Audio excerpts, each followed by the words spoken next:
Om Ganeshaya Namaha. When our child was born, we too were born as a father or a mother. The reasons we decided to be a parent were many.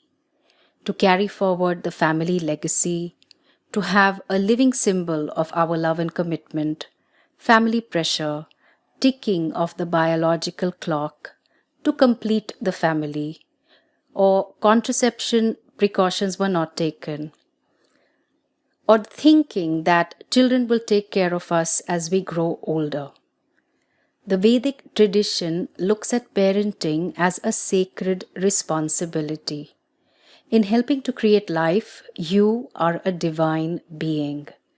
The Taittiriya Upanishad encourages the student to become someone who honors and reveres you. Matr devo bhava, Pitr devo bhava. As a parent, you are indeed worthy of all the reverence and respect. You are a nimitta, an instrument for your child's karma to play out into the world and also help in the different samskaras, purification rites, which are important milestones. As is famously said, your children are not your children. They come through you, but are life itself expressing itself.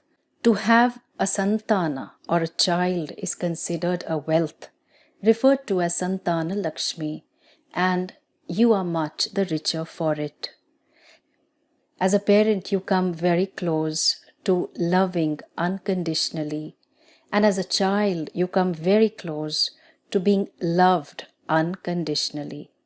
Our priceless life blessing is to be loved and be loving as unconditionally as possible. Parenting can be both fulfilling and frustrating. In the stresses and strains of everyday life, unfortunately, parenting becomes a lot about tasks to be done. Did you do your homework? Did you eat your tiffin? Did you tell your teacher about our vacation? We get into an interrogative mode, and the child thinks of us only as taskmasters. And then we wonder why our children do not share their secrets with us. We have to choose the difficult job of being present, sharing things, and delighting in small joys with our children.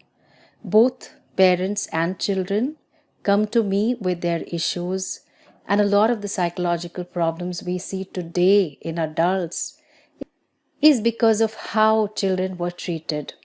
And so we look at 4 kinds of messages in everyday conversations with children of parents. Critical messages. Some examples are, how can you be so stupid? You are useless. You cannot even do one thing right. Your sister is better than you are. Supportive messages. I love you. I'm proud of you. You are so good at some skill. I'm happy to see you share things with others. You did well. I am always there for you. Structuring messages. Let me show you how to do this. So, right from using the toilet to taking a bath to doing homework and learning to learn, learning to fight bullies in school and so on, the how to do something has to be taught by you. Asking the child, what can we do next, will encourage her problem-solving skills. Just showing support is not enough. Smothering messages. Don't worry, I will do everything for you. Now, this message appears loving, but it is not. The child grows so dependent on the parent and expects to be rescued all the time. Mama's boys and daddy's little girls take a long time to grow up.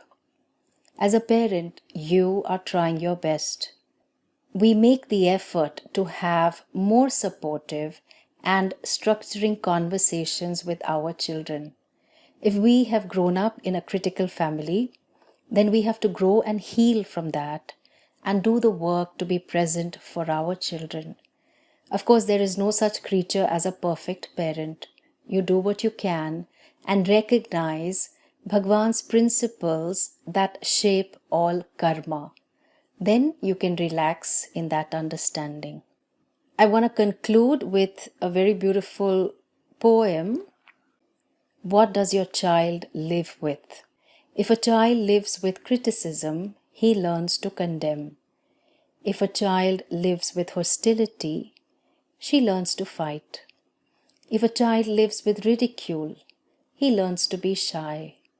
If a child lives with shame, she learns to feel guilty. If a child lives with fear, he learns to be anxious. If a child lives with accommodation, he learns to be patient. If a child lives with encouragement, she learns confidence. If a child lives with praise, he learns to appreciate. If a child lives with fairness, she learns justice. If a child lives with security, she learns to feel safe.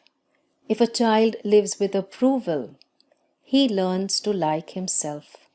If a child lives with love and acceptance, he learns to be loving in the world. If a child lives with friendliness, she sees the world as a nice place to live in. What our children live with is up to us. May we be worthy of the phrase intended for us, Matr devo bhava, Pitr devo bhava. Om Shanti Shanti Shanti.